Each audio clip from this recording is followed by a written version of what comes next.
Gas పడిందమ్మా? Gas కూడా పడింది.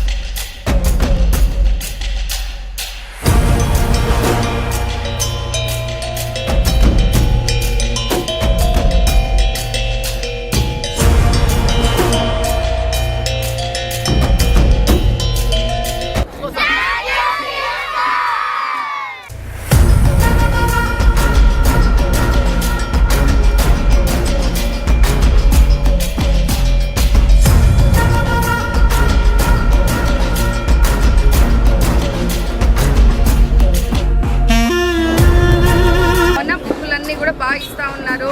బాగా చదివించండి వాళ్ళకి.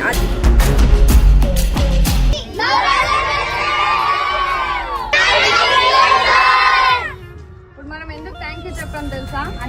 అన్ని ఇస్తున్నారు కాబట్టి. మీరు మంచి చదువుకోవాలని అంత గొప్ప ఆలోచన చేశారు. ముందు ఎవ్వరు చేయలేదు మన కోసం ఇలా. ఓకేనా? బాగా చదువుకోవాలి నాన్న, మంచి మార్క్స్ రావాలి మీకు.